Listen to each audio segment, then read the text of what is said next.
네, 여러분 저 마지막에서 두 번째 시간 동기부여 이론부터 보도록 하겠습니다. 여러분 제가 조금 속도를 조금 낼게요. 속도를 조금 내고 저기 정말 죄송합니다만 제가 미리 좀 말씀드리면 1시가 조금 넘어갈 것 같아요. 네, 저기 힘내시고 오늘 하루니까 뭐 1시 한 15분이나 1시 20분 정도면 끝나지 않을까. 네, 그럼 해보도록 하겠습니다. 자, 동기부여 이론. 자, 동기부여란 조직 구성원에게 바람직한 행동을 유발시키고 목표를 향해서 유도해 나가는 과정을 말합니다. 이 동기부여 이론에 내용 이론과 과정 이론이 있습니다. 내용 이론은 특정 욕구를 충족시켜주면 동기부여가 된다고 보는 것이죠. 과정 이론은 특정 욕구를 충족시킨다고 해서 무조건 동기부여가 되는 것이 아니라 별도로 작용하는 요소들이 또 있는 것이죠. 또 그래서 행정학에서 동기부여를 얘기하면 또는 사기를 얘기하면 다 목표와 관련된 겁니다. 목표와 관련된 거예요. 행정 목표를 전제로 해서 동기부여, 사기를 얘기합니다. 즉 여기 욕구를 충족시켜주면 동기부여가 된다는 말이 욕구를 충족시키면 행정 목표 달성한다는 말이랑 똑같습니다. 그래서 내용 이론은 특정 욕구를 충족시켜주면 동기부여가 돼서 행정 목표를 달성하게 된다는 거예요. 근데 과정 이론은 특정 욕구를 충족시켜줘도 그것이 곧바로 동기부여로 연결되는 것이 아니기 때문에 다른 요소들을 또 고려해야 되는 것이죠. 자, 그렇게 특정 욕구를 충족시켜주면 동기부여가 되고 행정 목표를 달성할 수 있다고 하는 그런 이론이 메가지 메샤 뭐하러예요? 메가지 메샤 목매라는 거지. 뭐하러? 왜 매? 네가 매 왜 나한테 목매라 그래? 이겁니다, 여러분. 그렇게 생각해 주십시오. 그래서 학자들 앞글자만 딱 따니까 메가지 메샤 뭐하러? 이겁니다. 자, 근데 좀 주의하셔야 될 것이 여기 아가 맥아지잖아. 맥아지. 아주리스입니다. 아담스의 공정성 이론은 과정 이론이에요. 아로 시작하는 것이 내용 이론에도 아지리스의 이론이 있고 그다음에 과정 이론에도 아담스의 공정성 이론이 있어요. 근데 맥아지니까 아지입니다. 아지리스예요. 아담스가 아니라 아지리스다. 그것만 구분해 주시고 넘어가서 메슬로우의 욕구 5단계설을 보도록 하겠습니다. 이 메슬로우의 욕구 5단계설이 욕구 단계가 있어. 그 욕구 단계가 하위 욕구 단계에서는 상위 욕구가 무의미해. 또 상위 욕구로 발전하면 뒤에 하위 욕구가 또 무의미해. 이렇게 보는 것이 이 메슬로우의 욕구 5단계론입니다. 그래서 기억에 한 단계 욕구가 어느 정도 충족돼야 다음 단계 욕구를 충족하고자 노력하고 이미 충족된 욕구는 더 이상 동기부여 요인이 아니에요. 네 안에 하위 단계 욕구가 충족되지 않았어. 그러면 상위 욕구도 또 무의미해. 상위 욕구는 달성하려고 하지 않는 것이죠. 그래서 욕구가 딱딱딱 분리되어 있는 것으로 보는 거. 욕구가 딱딱딱 분리되어 있는 것으로 보고 욕구는 앞으로만 향해서 가는 것으로 보는 거. 이것이 메슬로우의 욕구 5단계 이론입니다. 자, 메슬로우의 욕구 각 5가지 욕구가 생안사존자예요. 이게 시험에 나옵니다. 왜 그래? 행정학 파트에서 시험 낼 게 없어. 행정 파트에서 6개 출제해야 되지 않습니까? 6문제 출제하려고 보면 출제할 게 없다니까. 그래서 이 메슬로우의 이론도 많이 나오는 것이죠. 그래서 이제는 메슬로우의 이론에다 넘어가서 또 막 다른 것들도 막 나오기 이제 시작하고 있습니다. 자, 생안사존자가 각각 생보휴, 안신년, 사고인, 자승단 이렇게 숙제하시면 됩니다. 그 예시사항이 생보휴, 안신년, 사고인, 자승단 이렇게 숙제해버리시면 됩니다. 그래서 생존 욕구 안에 보수, 휴양, 안전욕구 안에 신분보장, 연금제도, 사회적욕구 안에 인간관계, 고충, 뭐 인사상담 이런 것이 있고요. 자기실현 욕구 안에 승진, 합리적인 승진, 그다음에 공무원 단체, 공무원 직장 협의회라든가 뭐 이런 것들이 자기실현 욕구에 해당하고요. 자, 메슬로우의 욕구 5단계 이론을 비판하면서 이론을 만든 사람이 그 바로 밑에 당구장에 맥클리랜드라고도 하고 맥클랜드라고도 합니다. 맥클리랜드 하고 그 밑에 알도퍼하고 다 메슬로우의 욕구 5단계 이론의 좀 비현실성 뭐냐면 욕구가 딱딱딱 구분되잖아요, 그냥. 근데 사람이란 것이 그렇게 단순한 동물이 아니잖아. 사람이란 것이 단순한 동물이 아닌데 메슬로우는 욕구가 딱딱딱 구분돼 있죠. 그리고 욕구가 한번 앞으로 발전해 나가면 뒤에 있는 욕구는 더 이상 욕구가 아니고 그다음에 욕구의 퇴행도 없어. 이것이 메슬로우의 욕구 5단계 이론인데 그 비현실성을 좀 비판한 것이 이 맥클랜드하고 알더퍼의 이론입니다. 자, 먼저 맥클랜드는 모든 사람이 비슷한 욕구와 계층을 가지고 있다는 메슬로의 욕구 계층 이론을 비판하면서 개인마다 욕구의 계층은 차이가 있다고 보았으며 인간의 욕구를 저렇게 5가지로 딱딱딱 분절시키지 않고 3가지로 좀 통합시켜 놨습니다. 그 통합시킨 것이 권력 욕구, 친교 욕구, 성취 욕구. 성친권이죠. 성친권. 그래서 맥성친권 이렇게 숙지해 주세요. 맥성친권. 맥클랜드 성친권. 맥성친권 이렇게 생각해 주시고 알더퍼의 ERG 이론은 기억에 메슬로 이론을 수정해서 5가지 욕구 계층을 3가지로 통합하고 인간은 2가지 이상의 욕구를 동시에 추구하기도 한다. 그러니까 메슬로 욕구 이론을 바탕으로 해서 그 5가지 욕구를 3가지로 바꿔요. 3가지로 바꾸고 각각 안에 2-3가지의 욕구가 들어가 있다는 거죠. 그리고 욕구가 퇴행할 수도 있고 이렇게 메슬로의 강한 전제, 이 메슬로의 비현실적인 강한 전제를 깨부수고 이론을 전개한 것이 이 알더퍼의 ERG 이론입니다. 그래서 생존, 관계, 성장 욕구. 그래서 생존 욕구 안에 생한 사존자 안에 생존 욕구 안에 하위 2개, 관계 욕구 안에 중간에 3개, 그다음에 성장 욕구 안에 상위 욕구 2개가 각각 겹쳐 있다고 이렇게 보는 것이 알더퍼의 ERG 이론입니다. 그리고 ERG 이론의 세부적인 거 생존, 관계, 성장인데 그것이 ERG는 이제 머릿속에 많이 이거 있거든요. 근데 그 ERG의 내용을 바꿔서 그러니까 R로 시작하는데 R이 이제 관계, relatedness인데 이것을 존경으로 respectiveness로 바꿔서 이렇게 기출 문제가 나왔었습니다. 이번에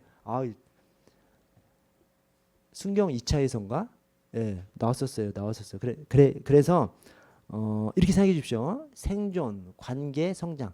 관계를 통해서 성장하는 것이죠. 관계를 통해서 성장하는 것이죠. 그렇게 숙지하시면 되겠습니다. 생존, 관계, 성장 욕구. 관계를 통해서 성장한다. 허즈버그의 이요인론은 유생 요인하고 불만 요인하고 똑같은 말이고요. 그다음에 동기 요인하고 만족 요인하고 똑같은 말입니다. 그래서 유생 요인과 동기 요인이 있다는 거예요. 뭔 말이냐면 유생 요인은 불만을 일으키는 요인입니다. 그래서 이 허즈버그는 이 유생 요인하고 동기 요인하고 완전히 분리된 것으로 봐요. 그래서 유생 요인, 불만 요인은 유생 요인이 안 좋아. 그럼 불만이 생겨. 그러나 유생 요인을 갖춰준다고 해서 만족이 생기는 것은 아니야.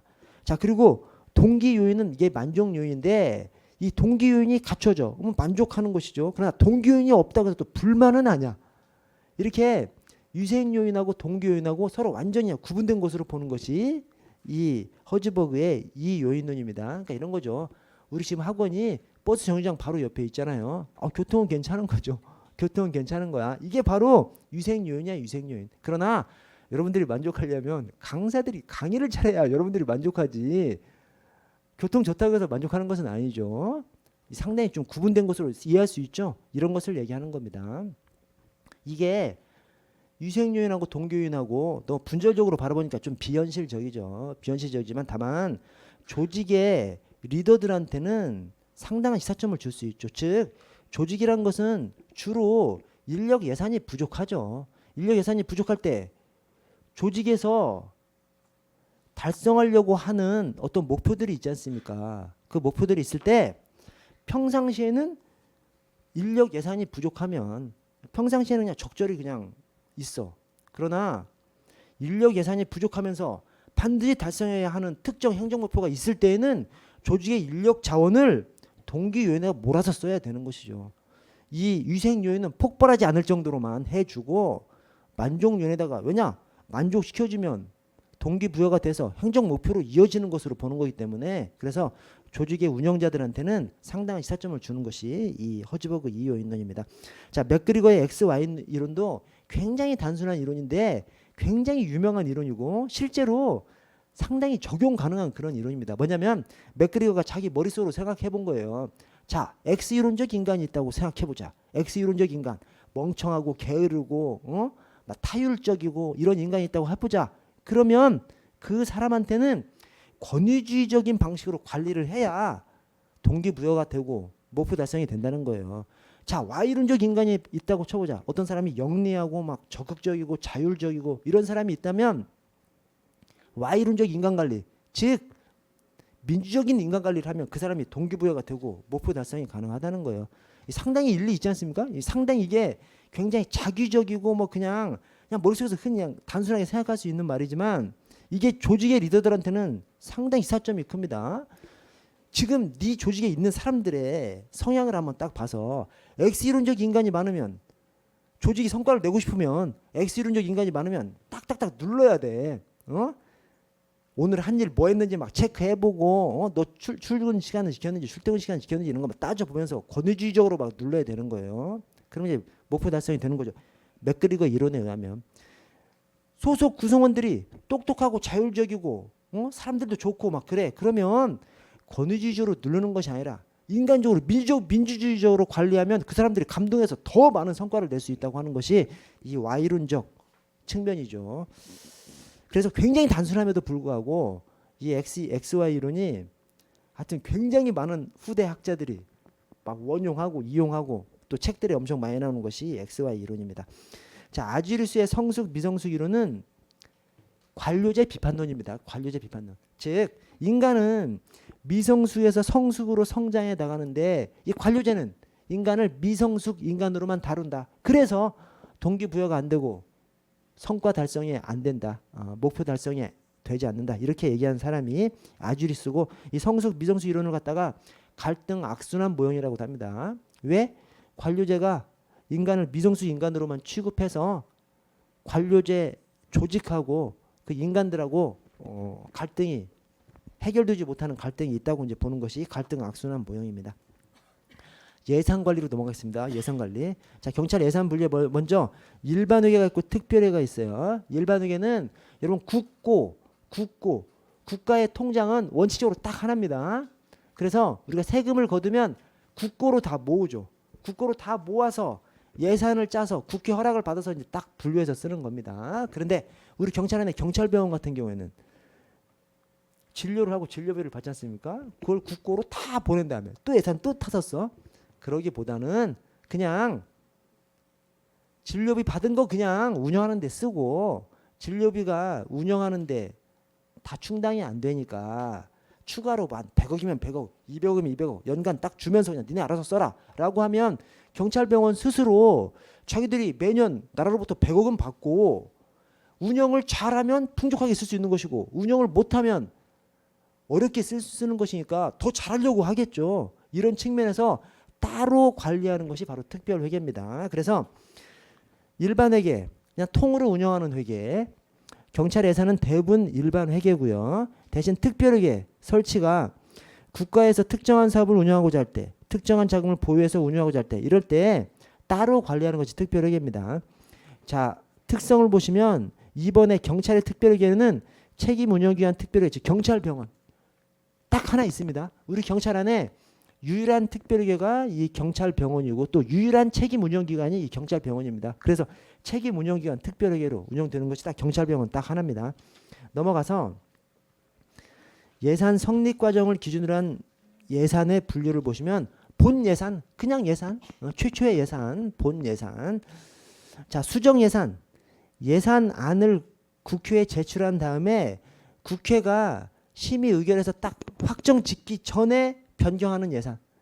예산안을 국회에다가 제출했는데 국회가 심의하고 있는 도중에 뭐 갑자기 막 IMF가 온다든가 이렇게 특별한 사정이 생겨. 그러면 수정해야 되겠죠. 그래서 국회가 확정 짓기 전에 변경을 가해서 새로 제출하는 예산을 수정 예산이라고 하고 국회가 심의 의결해서 확정됐어. 근데 그 이후에 새로운 상황이 생겨가지고 예산에 변경을 가하려고 그래. 그럼 그것을 추가 경정 예산이라고 합니다. 그래서 추가 경정 예산은 흔히 예산이라는 것이 작년에 확정된 것을 올해 쓰는 거잖아요. 올해 이제 쓰다 보면 막 지진이 난다든가 막 그러면 막 추경 편성한다 이런 얘기가 뉴스에 막 나옵니다. 즉 작년에 확정된 예산, 작년에 확정된 올해 예산을 지진이라든가 이런 급박한 상황이 생겨서 바꿔서 변동시키려고 하는 예산이 추가 경정 예산입니다. 자, 준 예산은 새로운 회계연도 개시될 때까지 예산이 국회를 통과하지 못했어. 그러면 1월 1일 0시가 되면 국가가 멈춰야 돼? 국가가 멈출 수는 없지 않습니까? 그래서 국가기관의 기본 운영비는 그냥 쓰고 또 공무원 월급도 그냥 주고 즉 전년도에 준해서 가장 기본적인 사항들은 그냥 쓸 수 있게 제도를 만들어 놓은 것이 이 준예산 제도입니다. 자료 예산 제도를 보시면 아까 인사 행정 제도처럼 이 예산 제도도 미국 행정학의 역사예요. 미국 행정의 역사입니다. 자, 그래서 먼저 품목별 예산. 품목별 예산은 이제 통제 지향인데 거기 의회 보시면 1912년 미국의 절약과 능률을 위한 대통령위원회, 이게 테프트 위원회랑 똑같아요. 왜? 그때 대통령이 테프트였거든. 그래서 절약과 능률을 위한 대통령위원회, 테프트 위원회에서 건의해서 1920년대 연방 정부에서 채택한 예산 제도가 이 품목별 예산 제도입니다. 여러분 1910년대 20년대가 언제야? 세계 1차 대전이 벌어지고 또 2차 대전이 이제 곧 벌어지고 이런 때지 않습니까? 그래서 19세기, 20세기 초반이 제국주의의 시대였죠.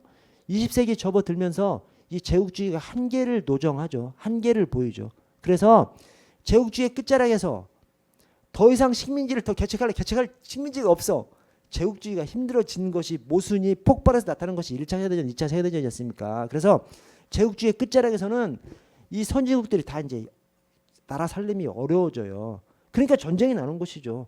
그 나라 살림이 어려워져서 미국도 나라 살림이 좀 어려워지니까 야, 좀 주먹국으로 예산 쓰지 말고 개수는 회계 같은 거 잘 따져서 정부 물품이 새 나가지 않도록 예산을 짜자라고 해서 짠 것이 이 품목별 예산입니다.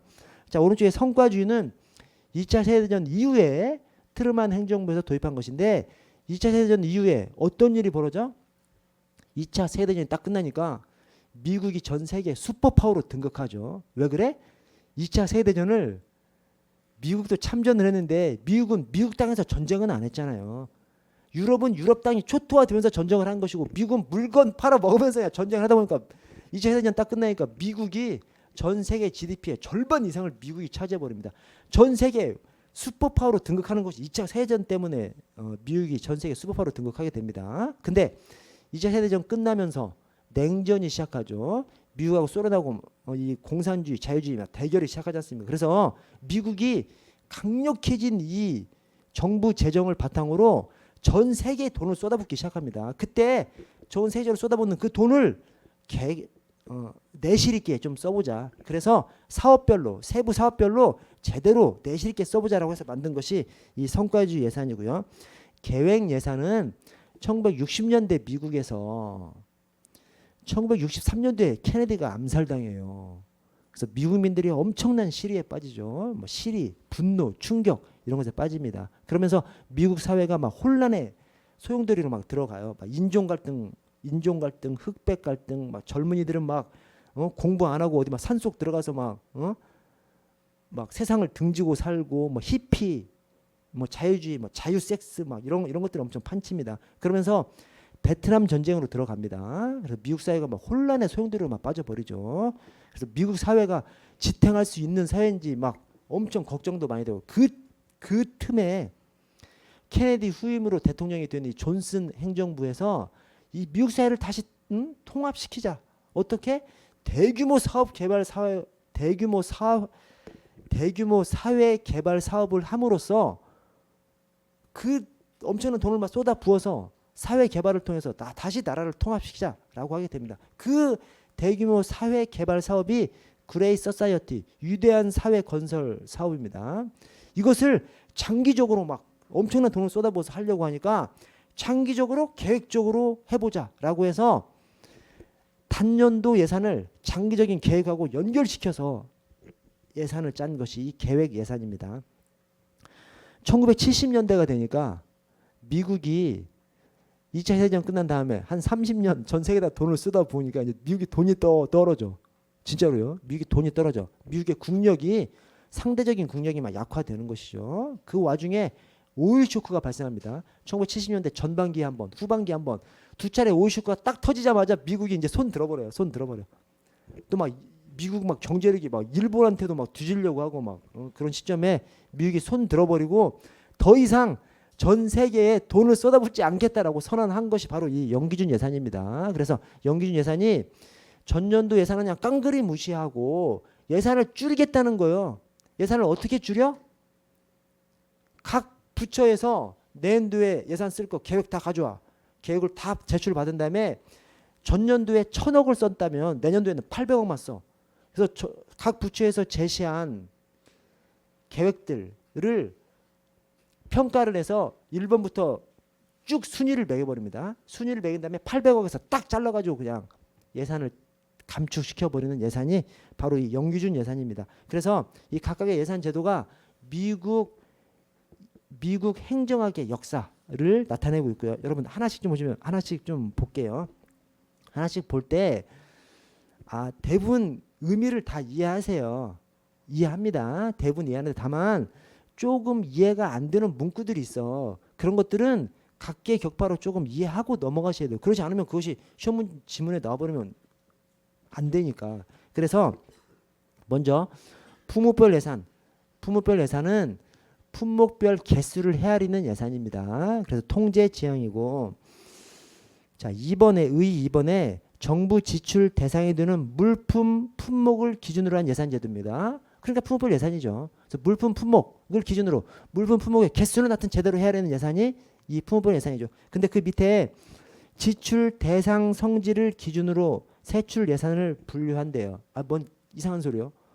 실컷 품목별로 짠다 그러놓고 지출 대상 성질을 기준으로 한대. 아우씨 짜증나지 않으세요? 짜증나시는데 이게 어떤 의미냐면 품목별로 예산을 짠다 그래서 그러면 정부에서 사용하는 예산이 수만 개, 수십만 개인데 그 수십만 개를 1번부터 수십만 번 이렇게 합니까? 아니죠. 대상 성질별로 딱 묶어. 그 묶으니까 그 묶은 것이 대상 성질별로 품목들을 이렇게 묶는 거죠. 그걸 갖다가 표현하면 이 지출 대상 성질을 기준으로 세출 예산을 품목별로 분류한 것이죠. 서술이 그렇게 되는 것이고, 자 장단점으로 보시면 장단점에 나머지는 그냥 이해하실 수가 있고, 장점 4번에 인사행정에 유용한 자료를 제공한대요. 품목별이 뭔 인사행정에 유용한 자료? 근데 여러분 잘 생각해 보시면 군인이 전투를 할 수 있는 제대로 된 보급이 되는지는 1년에 군화 몇 개 배부되는지 보면 딱 알 수 있죠. 그래서 군인이 예컨대 군인이 50만 명인데 군화가 1년에 100만 켤레가 배부된다. 그러면 1인당 2켤레 배부되는 거지 않습니까? 군인이 1년에 써야 하는 군화가 예컨대 3켤레가 필요하다면 2켤레가 배부되고 있다면 군인이 전투하기에 힘든 상황, 인사행정이 진행되고 있는 것이죠. 오케이? 그래서 사람과 관련된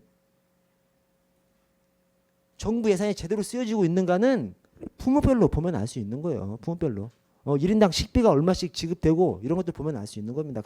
그래서 인사행정에 유용한 자료, 각 공무원에 대해서 그 공무원이 제대로 된 업무를 하는데 또는 그 공무원의 복지 측면에서 예산이 제대로 집행되는지는 딱 품목별 예산을 보면 딱 알 수 있습니다. 그래서 군화가 몇 켤레 배부되는지 1년에 치약이 몇 개 배부되는지 이런 거 보면 그냥 알 수 있는 것이죠. 그래서 그렇게 생각해 주시고, 자 단점에 2번에 기능 중복을 피하기 곤란하다는 표현이 있습니다. 이게 뭐냐면 품목별로 관리를 하면 각 부서에서 또는 각 기관에서 품목별 예산 쟁탈전이 벌어져 버립니다. 왜 그래?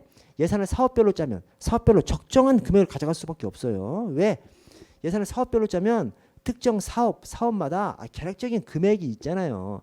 그것을 부풀려 놓으면 바로바로 찾을 수 있죠. 전문가들이 신호등 한 개 설치하려면 예를 들어 한 1,000만 원 든다고 하는데 1,500만 원씩 넣어놨어. 바로바로 그냥 체킹할 수가 있죠. 품목별로 해놓으면 품목별 종류가 엄청 많기 때문에 체킹이 어렵죠. 체킹이 어려울 때 각 부서나 각 기관에서 어떤 행태를 보여?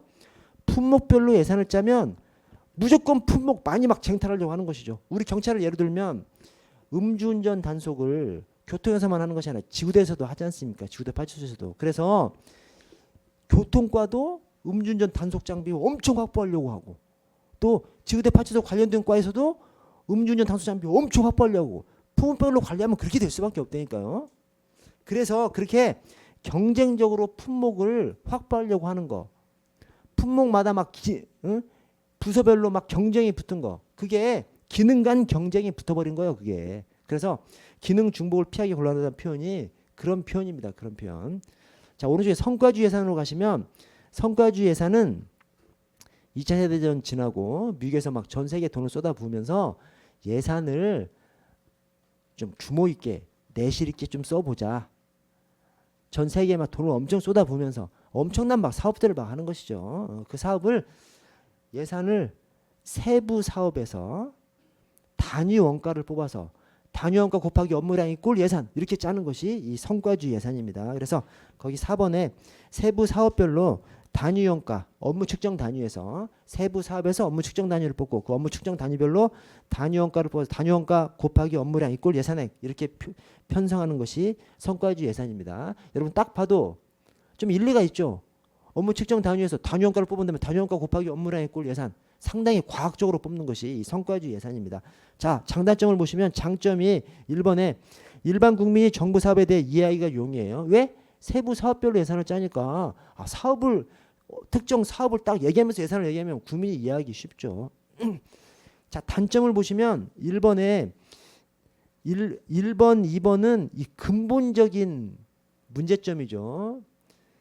예산을 세부 사업별로 업무 측정 단위를 뽑아서 단위 원가를 뽑아서 그 단위 원가 곱하기 업무량 이꼴 예산액 이렇게 뽑는데 정부 부문이 하는 일이 단위 원가 뽑기가 어려워. 업무 측정 단위 선정도 어렵고. 왜? 우리 정부는 추상적인 일을 많이 하지 않습니까? 청렴을 위해서 국민권익위원회는 청렴사회 건설을 위해서 국민권익위원회가 일하는 거잖아요. 추상적이야. 우리 경찰도 사회 질서를 유지하잖아요. 사회 질서 유지. 뭐 범죄 예방. 추상적이잖아요. 아유, 죄송합니다. 일반 기업들은 그냥 뭐 물건 몇 개 생산해. 몇 개 팔어. 딱 이렇게 단위 원가, 목표량 이런 거 설정하기가 좋은데 정부 부문은 추상적인 일을 하기 때문에 업무 측정 단위 선정도 어렵고 단위 원가 뽑기도 어렵죠. 업무 측정 단위에서 단위 원가를 뽑아야 이 성과주의 예산이 되는데 기본 전제가 무너뜨려질 그런 가능성이 있는 것이 정부 부문에서의 성과주의 예산이고요. 3번에 인건비 등 경직성 경비 적용이 어렵다. 이 표현이 공무원은 한 개의 사업만 하는 것이 아니죠. 여러 가지 사업에 다 붙어 있지 않습니까? 그런데 어떤 사업의 성공 여부를 따질 때에는 들어간 투입된 돈하고 그다음에 산출하고 비교를 해야 되잖아요. 근데 투입된 비용을 따질 때는 공무원의 인건비도 따져야 되죠. 근데 공무원이 여러 가지 일을 하고 있기 때문에 공무원의 인건비를 얼마를 어느 사업에 얼마를 계산해 주는지가 애매해져 버리는 것이죠. 그래서 공무원이 여러 개 사업을 하는데 특정 사업에서만 공무원을 통으로 그 임금을 다 반영해 버리면 거기는 사업의 성과가 축소되는 것이죠. 축소. 비용을 많이 계산해 보니까 축소되는 것입니다. 공무원 임금을 아예 그냥 계산 안 해버려. 그러면 사업의 효과가 과대평가되는 것이죠. 그걸 갖다가 인건비 등 경직성 경비 적용이 어렵다. 왜? 공무원은 여러 가지 사업에 다 관여하고 있기 때문에 이런 표현을 씁니다. 자, 계획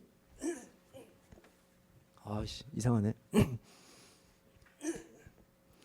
자, 계획 예산 제도 관련해서는 미국의 랜드 연구소, 뭐 맥나마라 국방장관 이런 뭐 표현들이 나오고 존슨 대통령의 위대한 사회 건설, 사회 개발 사업 이런 것도 나오고요. 자, 저 2항의 둘째 줄, 2항의 가운데를 보시면 프로그램이라는 표현이 나옵니다. 이 프로그램이라는 표현이 나오면 계획 예산이에요. 계획 예산이 왜 프로그램이에요? 장기적인 계획을 단기 예산을 장기적인 계획과 연결시켜 가지고 예산을 단연도로 짜려고 하면 고려해야 하는 요소가 많습니다. 그 고려해야 하는 요소들을 예산에 넣어야 되는 것이죠. 그 넣는 것을 어떻게 넣어야 돼? 프로그램으로 넣어야 돼. 프로그램으로. 하나씩 계산을 못 하니까 프로그램으로 넣어야 됩니다. 예컨대 이자율, 가장 중요한 게 이자율입니다. 이자율. 예산은 원래 1년짜리 예산을 짜는 거잖아요. 근데 단연도 막 4년, 5년 이런 예산을 짜면 이자율을 넣어줘야 돼. 올해 거둬들이는 세금이 내년에 쓸 때는 이자가 붙어 있죠. 또 5년 뒤에 써야 할 돈들은 그걸 지금으로 계산하면 이자율로 까가지고, 그걸 할인이라고 그러죠. 이자율로 까가지고 더 적은 금액을 지금 얘기해야 되는 겁니다. 이렇게 이자율로 더해주기도 하고 까기도 하고 막 이런 작업을 해야 돼요. 그리고 또 그 이자율이라는 것이 고정적인 것이 아니니까 내년도에는 이자율을 예상할 때 올해가 지금 3.5%인데 내년도에는 4%일 때 또는 4.5%일 때 여러 가지 경우의 수를 가정에서 또 예산들을 다 짜놔야 돼. 그래야 대비가 되죠. 그래서 복잡해지는 거예요. 다연도 장기적인 계획을 예산으로 장기 예산을 짜버리면 복잡해지는 것이죠. 그걸 뭘로 막 살펴봐야 돼? 프로그램에다가 이자율을 넣어가지고 이자율 3.5%일 때 4%일 때 이런 것들을 해서 살펴봐야 되는 겁니다. 그렇게 해서 예산을 짜놔야 돼요. 그래서 그걸 갖다가 프로그램 예산제도라고 합니다. 단기 예산을 장기 계획하고 연결시켜가지고 장기 예산을 짤 때에는 고려해야 되는 요소들이 많은 것이죠. 그 고려해야 되는 요소들을 프로그램에다 넣어서 예산을 짜놔야 되는 겁니다. 그래서 프로그램 예산제도라고 말이 나오면 무조건 계획 예산제도다라는 것을 아셔야 되고요. 자, 영기준 예산은 기준이 0인 것이죠. 이 0기준이라는 것이 뭐 말이냐면 전년도 예산이 기준이 안 되는 거죠. 전년도 예산 없는 걸로 보고 0에서부터 예산을 새로 짜는 것이 0기준 예산입니다. 그래서 전년도에 1,000억을 썼어. 야, 돈 없어. 내년도에는 800억이야. 그래서 내년도는 800억이라고 세놓고 각 부처에서 내년도에 쓸 예산들을 막 올리지 않습니까? 그 계획들을 모아가지고 순번을 매겨. 1번부터 1,000번까지 순번을 매긴 다음에 800억에서 딱 잘라버리는 거예요. 그것이 이 영기준 예산입니다. 그래서 1번에 오일 쇼크 등 자원난을 거치면서 1977년 카터 대통령이 연방정부에 도입했고요. 2번에 전년도 예산을 기준으로 하는 점중주의 예산에서 탈피해서 아래쪽에 우선순위를 결정한 뒤 예산을 근원적으로 결정하는 것이 이 영기준 예산입니다. 아래쪽에 일몰법하고 자본예산을 보시면 일몰 없어지는 거죠. 없어지는 거. 그래서 없애버리는 법이 일몰법입니다. 뭘 없애? 예산이 들어가는 어떤 사업이 있어. 일정한 기간이 지나가 버리면 자동적으로 그냥 없애버리는 거죠. 그래서 일몰법이란 특정 행정기관이나 주요 사업 모든 계획을 다 그냥 일정 기간 지나면 없애버리게 그렇게 해놓지는 않겠죠. 주요 사업 뭐 돈이 좀 많이 들어가고 또 장기 시행 필요성 여부가 좀 헷갈리는 그런 사업이 있으면 기간을 딱 정하는 거예요. 이것은 5년이 지나면 자동적으로 그냥 폐지가 되게끔 법률에 규정하는 것을 일몰법이라고 합니다. 그래서 주요 사업이 일정 기간 지나면 의무적 자동적으로 폐지되게 하는 그 법률, 일몰법이니까 법률이고 입법부에서 제정하는 겁니다. 여러분 일몰법이라는 표현이 있고 일몰예산이라는 표현이 있어요. 꼭 법으로만 일몰 제도를 둘 수 있는 것이 아니라 행정부에 일몰 예산 제도로서 일몰을 둘 수 있죠. 행정부에서 어떤 계획을 세우면서 이 계획은 5년 뒤에 폐지할 수 있잖아요. 그러니까 일몰 법이라는 표현이 들어가지 않으면 꼭 입법부의 일은 아니죠. 그러나 법이라는 표현이 들어가면 법이니까 입법부에서 제정하는 법률인 것이죠. 그래서 일몰 법은 입법부가 제정하는 것이고 그냥 일몰 예산 이렇게 해버리면 입법부에서 꼭 제정하는 것만 일몰 예산이 아니라 그냥 행정부에서도 제정하는 것을 섞어서 얘기하는 것이 일몰 예산이고 일몰 법이라고 해버리면 입법부에서 제정하는 법률로 정하는 것이기 때문에 입법부가 제정하는 것이고요. 자, 자본 예산, 정부 예산을 경상지출은 일반적인 지출을 얘기합니다. 그다음에 자본 지출, 투자적 지출, 뭐 고속도로를 건설한다든가 포스코를 설립한다든가 이런 것이 자본적 지출이죠. 자, 정부 예산을 일반적인 지출, 경상 지출과 자본적인 지출, 투자적 지출로 구분한 다음에 경상 지출은 경상 수입, 일반 수입, 세금으로 충당시켜서 균형을 이루고 자본 지출은 적자 발행과 공채 발행으로 빚져서 충당함으로써 불균형 예산을 편성하는 제도가 이 자본 예산입니다. 그래서 자본 예산은 불균형 예산, 즉 마이너스 예산, 빚져서 할 수 있는 것을 이 자본 예산이라고 합니다. 뭐냐면 우리가 정부 예산이라는 것이 세입 예산이 있고 세금을 걷어들이는 거, 그다음에 사용하는 거, 세출 예산이 있죠. 세출 예산은 원칙적으로 어떻게 쓰려고 그래? 세입에서 세출을 쓰려고 하는 겁니다. 걷어들인 것만큼 써야 되는 것이죠. 더 쓰면 빚을 져야 되잖아. 나라가 빚이 늘어나게 되는 것이죠. 그래서 예산은 원칙적으로 걷어들인 것만큼 쓰는 거, 이걸 갖다가 균형 예산이라고 합니다. 걷어들인 만큼 써야 되는 것이죠. 그런데 뭐 경부 고속도로를 건설한다든가 이런 거 할 때 걷어들이는 것만큼만 쓰려고 하면 경부 고속도로를 건설하는 것만큼 어디선가는 덜 써야 되지 않습니까? 덜 쓰면 나라 경제가 막 줄어들겠죠. 왜 그래? 고속도로를 건설하면 그 고속도로 건설 비용은 나중에 통행료 받아서 갚으면 되잖아요.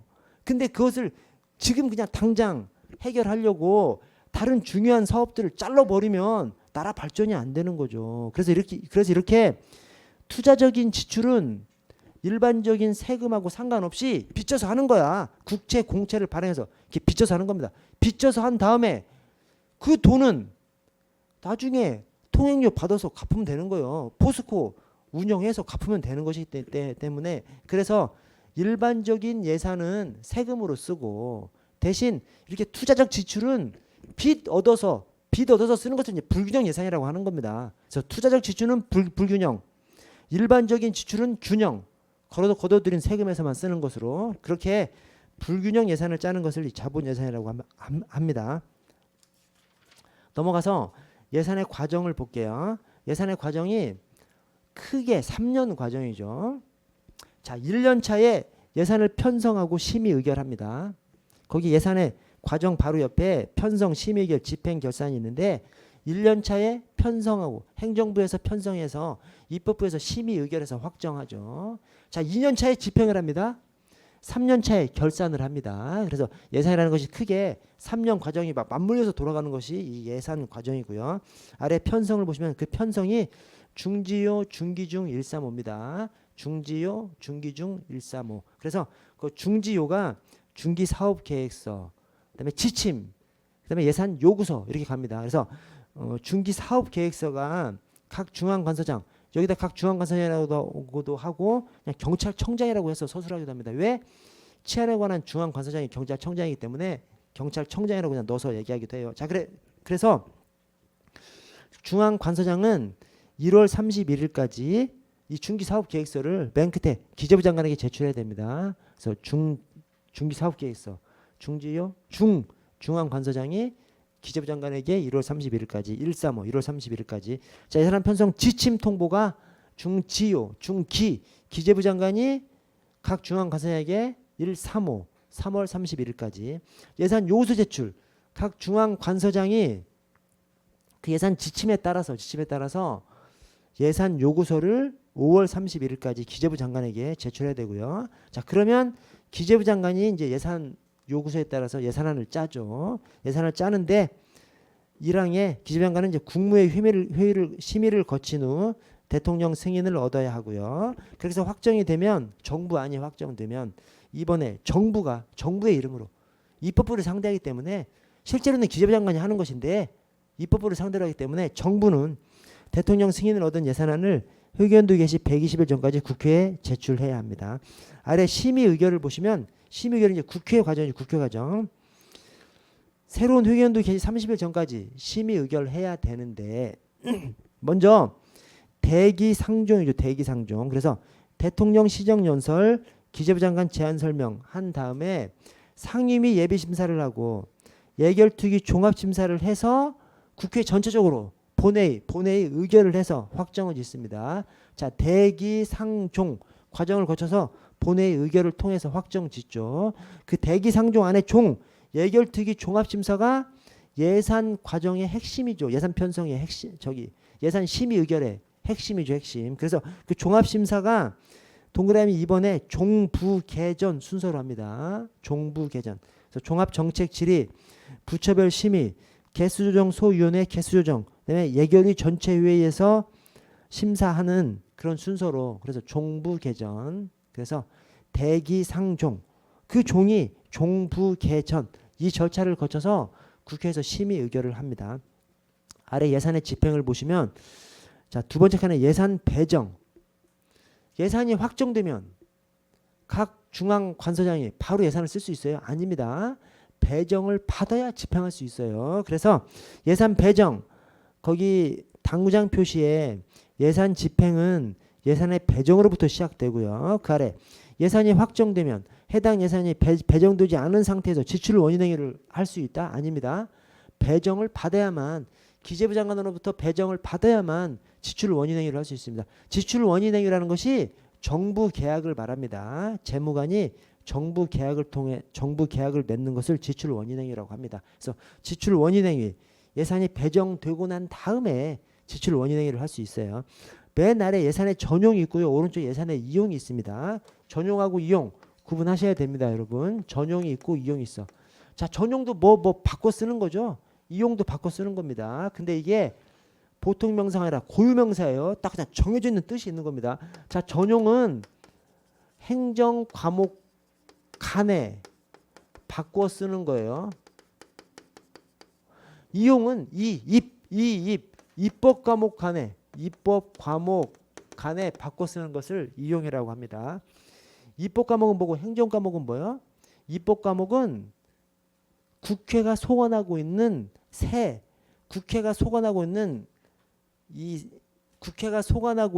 세출 목차, 국회가 소관하고 있는 세출 목차를 입법 과목이라고 합니다. 행정 과목은 행정부가 소관하고 있는 세출 과목을 행정 과목이라고 합니다. 그래서 이용이 뭐냐면 소관 장관항이에요.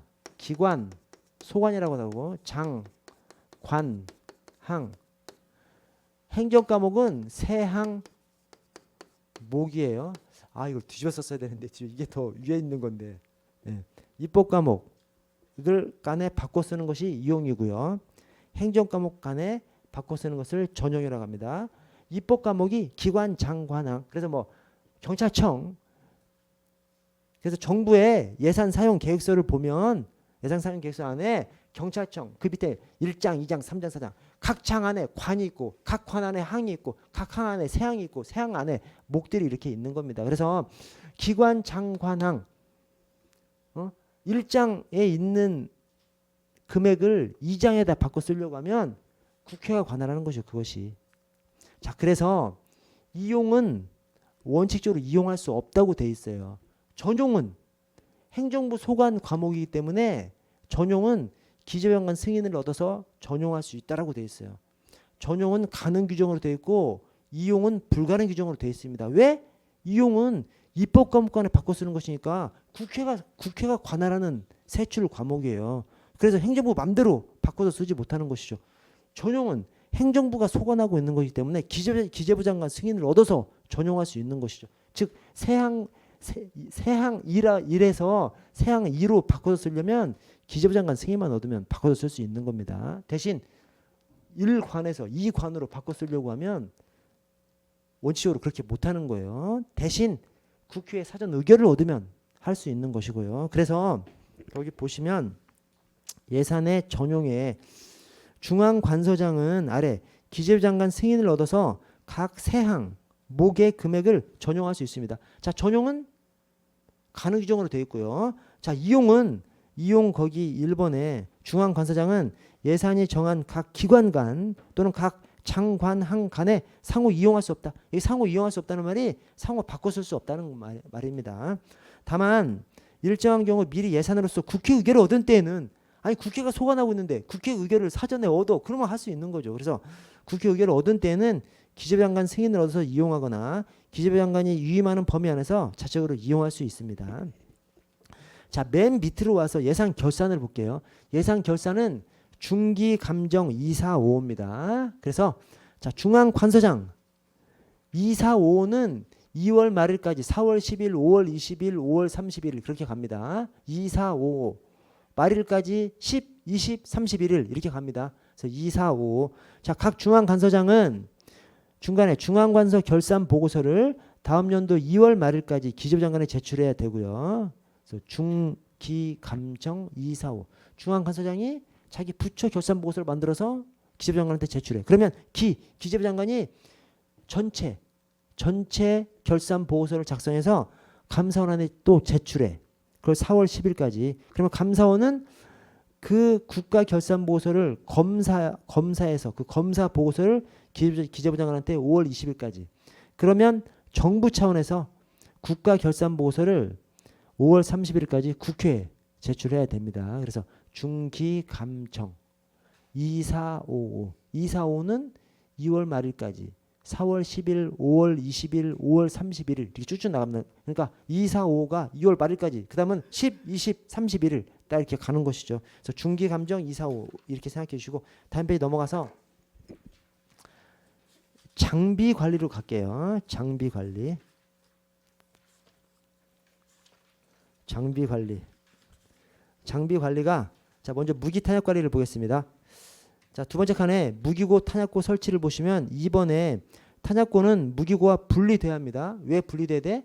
탄약고 탈취될 수 있거든. 근데 무기고 탄약고를 함께 넣어두면 무기 탄약이 한꺼번에 탈취돼 버리면 탈취하는 순간 그냥 쏴버리잖아요. 샥살 나는 거지. 그래서 설사 탈취되더라도 둘 중에 하나만 탈취될 가능성을 만들어 놓은 것이죠. 그래서 탄약고 무기고 분리돼야 되고 가능한 본 청사와 격리된 독립 건물로 해야 합니다. 그래서 여러분 경찰서를 가보시면 경찰서에 통상 본관이 있고 경찰서에 이제 이 본관이 있고 민원동이 있죠. 경찰서가 통상 이렇게 되어 있습니다. 이게 정문이면 정문으로 들어가면 민원동이 있고 본관동이 있어요. 민원동하고 본관동 사이에 이렇게 조그맣게 뭐 화장실도 아니고 뭐 이게 두 개가 있어. 진짜 다 있어요. 없는 데가 없어. 이게 바로 하나가 무기고고 하나가 탄약고입니다. 그래서 본 청사와 분리돼서 또 무기고 탄약고 따로따로 이렇게 본 청사하고 분리되게 해놓은 것은 뭐 본 청사 안에다가 해놓으면 뭐 3층 구석에다 해놔 누군가가 탈취한다니까요. 거기 보초를 세우지 않는 한 보초를 세워도 복도에다 보초 세워놓으면 옆에 안에 옆 사무실에서 벽을 뚫고 막 들어가든지 막 그렇게 할 수가 있으니까 밖에다 해놓으면 사람들이 왔다 갔다 하면서 다 보죠 이거를. 그래서 감시의 눈을 확보할 수 있도록 별도로 설치해라고 하는 것이고요. 그래서 본 청사와 격리된 독립 건물로 탄약고와 무기고는 분리해서 자, 그 밑에 무기고 탄약고 열쇠 보관을 보시면 경찰서 집중 무기 탄약고의 경우 일과 시간의 경우 관리부서의 장, 이 관리부서의 장이 경찰서는 경무과장이죠. 경무과장. 즉 열쇠 보관은 경무과장입니다. 경무과장. 대신 지구대 간이무기고의 경우 지역경찰 관리자, 그래서 지구대장, 파출소장 또는 순찰팀장. 자, 그래서 열쇠 보관은 과장입니다. 과장. 무기고 탄약고 열쇠 보관 과장. 자, 그리고 그 밑에 수정한 거 넣어 놓으셨죠. 수정한 거 정오표 그 처음에 나눠드린 거. 자, 무기 탄약에 회수와 보관이 있습니다. 무기 탄약의 회수와 보관. 즉 무기 탄약을 가지고 있으면 좀 위험성이 있는 사람들에 대해서는 강제 회수 대상, 임의 회수 대상, 또 강제 보관 대상을 규정하고 있습니다. 자, 그 중에서 강제 회수 대상하고 강제 보관 대상을 우리가 외웠죠. 어떻게 했냐면 징형사 술상기로 외웠는데 그 징형사가 개정돼 버렸어. 개정돼 가지고 중사 술상기가 돼 버렸습니다. 그래서 중사가 뭐냐면 중징계 의결 요구된 자. 전에는 그냥 징계 의결 요구된 자가 다 강제 회수 대상이었습니다. 근데 징계를 나눠 가지고 중징계 의결 요구된 자, 그다음에 사의를 표명한 자, 중사만 강제 회수 대상이죠. 그러니까 경징계 의결 요구되면 여기 없으니까 임의 회수 대상으로 가는 겁니다. 여기 없는 것은 임의 회수 대상으로 가는 거예요.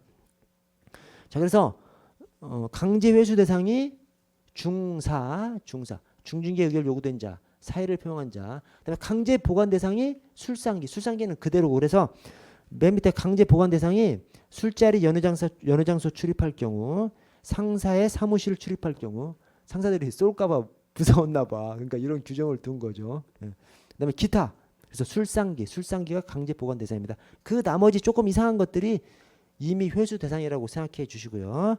자, 그다음에 거기 임의 회수 대상의 3번을 보시면 경찰 기관장은 1항과 2항이 강제 회수 대상, 임의 회수 대상입니다. 강제 회수 대상, 임의 회수 대상에 규정된 사유들이 소멸되면 아래 심의위원회 심의를 거쳐 무기 회수의 해제 조치를 할 수 있다. 통상 우리 이것과 비슷한 그런 지문들에서 어떤 불이익 조치에 대해서 그 사유가 해제되면, 소멸되면 강행 규정으로 풀어주게끔 돼 있죠. 강행 규정으로. 근데 여기는 강행 규정이 아니라 임의 규정으로 돼 있습니다. 그렇죠. 좀 특색입니다. 특색. 여기 강제 회수, 임의 회수 사유들이 소멸되면 끝에 그 회수의 해제 조치를 할 수 있다. 꼭 해제해야 한다 할 것 같아요. 근데 해제 조치를 할 수 있다. 임의적인 규정으로 되어 있다는 것도 좀 유심히 보시고. 자, 다음 페이지 넘어가서 여러분 힘내시고 기지 한번 계속 한 10분만 더 하고 쉬겠습니다. 힘내시고 힘내십시오. 자, 차량 관리를 보시면 차량 관리. 자, 차량의 구분 관리. 먼저 구분을 보시면 차종이 승승화특. 차종별로 대중 소경다. 그래서 대형, 중형, 소형, 경형, 다목적형, 차형, 무슨 형, 무슨 형, 무슨 형, 무슨 형. 자, 그리고 그 밑에 용도별로 전지 업순특이 있죠. 지금까지 시험에는 용도별로 전지 업순특 이걸 물어본 시험 문제가 나왔습니다. 그래서 전지 업순특 생각해 주시고 그것이 용도별이라는 것도 생각해 주시고요. 그래서 용도 전지 업순특, 용도 전지 업순특. 자, 집중관리. 업무용 차량은 집중관리를 원칙으로 합니다. 지유용 차량은 제외요. 지유용 차량은 이 지휘관 움직이는 거에 따라서 별도로 관리할 수 있도록 그렇게 해놨고요. 자, 차량 관리. 차량 관리. 차량 열쇠는 중간에 일과 시간은 차량 관리 부서장. 이게 경찰서는 경무과장이에요. 또 아래. 그래서 아까 무기 타약고 열쇠 관리도 주간에 경찰서 경무과장이잖아요. 이 차량 열쇠도 경무과장입니다. 열쇠를 맡은 경무과장이에요. 열쇠는 경무과장. 자, 저 관리 책임의 둘째 줄에 차량 운행 시 책임자는 1차 운전자. 왜냐? 지금 전후경 다 없어졌잖아. 아, 이거 어떻게 생각해야 되지? 어쨌든 이 운전자가 다 그냥 직원입니다. 직원. 그러니까 그 직원 운전한 사람이 제 1번 책임을 져야 되는 거죠. 그래서 운전자가 1번. 그다음에 선임 탑승자. 그 차를 그러니까 선임 탑승자가 개과장을 말해. 개과장, 개장, 과장, 서장을 말하는 것이죠. 그래서 선임 탑승자가 사용자가 2차, 마지막으로 기관장. 그래서 운사장 이렇게 생각해 주시고요. 자, 아래 교체를 보시면 차량 소요 계획 제출이 있고 차량 교체가 있습니다. 차량 소요 계획은 우리 경찰서에서 사용하는 차량의 숫자 자체를 늘리려고 하는 거예요. 우리 경찰서에 차량이 한 50대가 있으면 내년에 한 5대 정도 늘려달라. 이것이 차량 소요 계획 제출입니다. 이것은 어렵겠죠. 교체 대상 차량을 교체하는 것은 그냥 자동적으로 교체해 주는 겁니다. 차량 TO가 딱 잡혀. 그러면 그 사용 연한 지나면 교체는 그냥 자동적으로 해주죠. 특별한 사정 없으면. 그러나 차량의 TO를 늘리는 것은 굉장히 어려운 일이죠. 그래서 차량 소요 계획 제출은 시도경찰청장의 장은 다음 연도에 차량 정수를 증감시킬 필요가 있을 때에는 3월 말까지 소요 계획을 경찰청장에게 제출해야 됩니다. 왜 그래? 미리 제출해줘야 예산 작업을 할 수가 있거든. 그래서 기재부 설득하고 또 국회 설득까지 해야 되기 때문에 미리미리 제출하라는 거예요. 대신 차량 교체는 시도청장은 중간에 다음 연도 교체 대상 차량을 매년 11월 말까지 경찰청장에게 보고해야 됩니다. 차량 교체는 자동으로 특별한 일 없으면 자동으로 해주는 것이기 때문에 그래서 천천히 11월 말까지만 보고하면 됩니다. 왜 그러냐면 아래 불용 처리가 차량의 연한이 차량 교체를 위한 불용 대상 차량은 내용 연수 경과 여부 등 차량 사용 기간을 최우선적으로 고려해서 불용 차량을 선정하는. 불용 차량은 다시 교체해 주는 거죠. 그러니까 그 불용 차량 선정하는 기준이 차량 사용 기간을 최우선적으로 하니까 이 차는 어디서 받아? 다 경찰청을 통해서 받아오는 거죠. 그러니까 경찰청에서 각 시도청에서 가져오는 차량에 교체 대상 차량이 몇 대 있는지 다 알고 있는 거죠, 이미. 그래서 아까 차량 교체 대상 차량은 11월 말까지만 보고하면 되는 것이 경찰청에서 이미 다 알고 있어. 그러니까 늦게까지 11월 말까지만 보고하면 되는 겁니다. 자, 매각 폐차를 보시면 불용 처분된 차량은 시도청 및 부속기관별로, 우리 부속기관이 교육기관이 있습니다. 교육기관하고 경찰병원이 부속기관이죠. 교육기관, 경찰병원이 교육기관장들이 시도청장급이죠. 교육기관장들이 다 시도청장급입니다. 자, 그래서 시도청 부속기관별로 실정에 맞게 공개 매각을 원칙으로 하되 아래 매각을 할 때에는 경찰 표시 도색을 제거하는 등 필요한 조치를 해야 합니다. 그래서 공개 매각이 원칙이에요. 이 공개 매각을 통해서 우리 경찰관들이 우리 경찰차를 받기도 합니다. 왜냐하면 공개 매각이 정부 그 공개 매각하는 그 사이트가 있어요. 그 사이트에 누구든 접속해서 그냥 하면 됩니다. 경찰관만이 아니라 일반 시민들이 다 접속해서 하는데 경찰관이 접속해서 같이 하는 것이죠. 왜 같이 해? 순찰차 이런 것들은 아예 안 돼. 왜? 순찰차는 이 사람 저 사람 운전하니까 한 3년 타면 완전히 꼬물이 돼버려요. 순자차는 서로 받으려고 안 하고 어떤 차를 전자차를 받으려고 그래? 지휘관차. 지휘관차는 한 사람이 운전하면서 관리도 잘하죠. 엔진오일도 막 제때 갈고 막 엄청 잘 닦고 막 하니까 지휘관차가 공매에 들어간다. 연안 지나서 공매에 들어간다. 그럼 막 우리 경찰관들이 그 정보 알고 막 일반 국민이랑 함께 이렇게 해서 클릭해서 받기도 하고 막 그렇습니다. 그게 이제 공개 매각을 원칙하니까 그런 거예요. 공개 매각을 하니까 공개 매각 경찰관도 참여해서 지휘관차는 이렇게 받기도 합니다. 오른쪽에 운행 교육을 보시면 차량 운행 절차, 차량을 운행하고자 할 때는 사용자가 경찰 배차 관리 시스템을 이용해서 주간에는 기관장 운행 허가를 받아야 되고 오른쪽에 일과 후 공휴일에는 상황관리관 운행 허가를 받아야 됩니다. 자, 차량 운행 허가, 기관장 허가를 받아야 돼요. 아까 열쇠 있잖아요. 열쇠. 차량 열쇠 누가 책임져요? 차량 열쇠 관리? 과장. 주간 부서장, 전자서 경무과장, 주간 부서장, 과장. 무기 탄약고 열쇠, 과장.